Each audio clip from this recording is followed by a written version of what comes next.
अटूट विश्वास। रीमा एक साधारण परिवार की लड़की थी जो अपने गांव के मंदिर में हर रोज भगवान शिव की पूजा किया करती थी। उसका मन हमेशा शिव मंदिर में लगा रहता था। वह बचपन से ही भगवान शिव की आराधना करती आई थी और हर दिन मंदिर में जाकर घंटों ध्यान करती थी। एक दिन गांव में एक बड़ा संकट आया। गांव के सभी तालाब नदियां सूख गई और पानी की कमी होने से लोग बहुत परेशान हो गए। लोग गांव छोड़कर जाने लगे, लेकिन रीमा ने अपने भगवान पर अटूट विश्वास रखा। उसने सोचा, मेरे भगवान शिव अवश्य रक्षा करेंगे। रीमा ने गांव के मंदिर में एक अनुष्ठान आयोजित करने का निश्चय किया।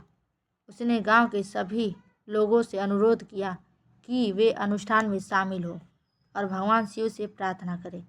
रीमा ने अनुष्ठान की तैयारियां की और गांव के पूरे समर्पण के साथ भगवान शिव की पूजा की।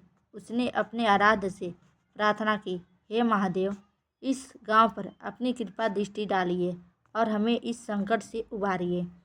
उसकी भक्ति और समर्पण देखकर गांव के लोग भी अनुष्ठान में श्रद्धा से शामिल हुए।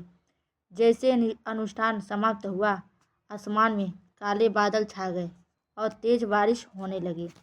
गांव के सभी नदियां तालाब फिर से भर गए और लोगों की समस्याएं समाप्त हो गई।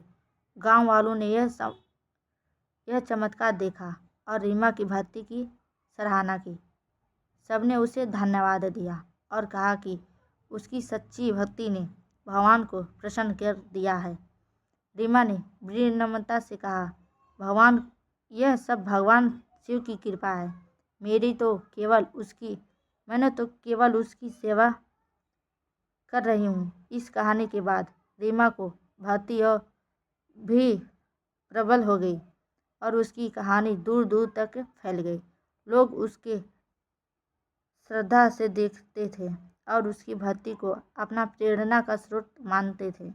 रीमा ने अपनी भक्ति से सिद्ध कर दिया कि सच्चा प्रेम और समर्पण भगवान को अवश्य प्रसन्न करता है।